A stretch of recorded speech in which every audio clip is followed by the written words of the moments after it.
Partly Here sunny we go. with a temperature of 83. It was cloudy with a temperature of 75 at Gadsden, 75 at Decatur, 80 at Montgomery. Here we go!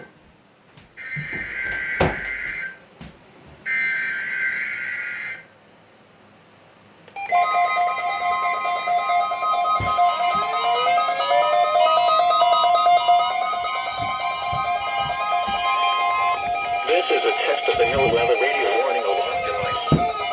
During potentially dangerous weather situations, specially built receivers are automatically activated to warn of the impending hazard.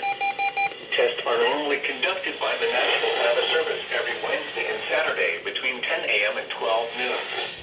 When there is a threat of severe weather in the area, the test is postponed until the first good weather day. Reception of this broadcast and the warning alarm will vary from place to place.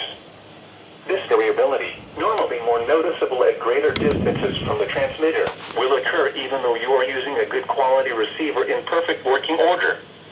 The warning alarm will be activated for severe thunderstorm, tornado, and flash flood watches, and for severe weather warnings affecting the following counties in the KIH 54 listening area: Bibb, Blunt, Chilton, Coosa, Jefferson, Shelby, St. Clair, Tuscaloosa, and Walker.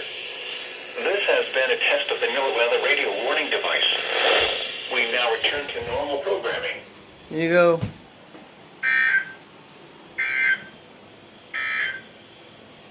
These are the 10 a.m. observations for the local area on Saturday, June 27th. At Birmingham, it was partly sunny.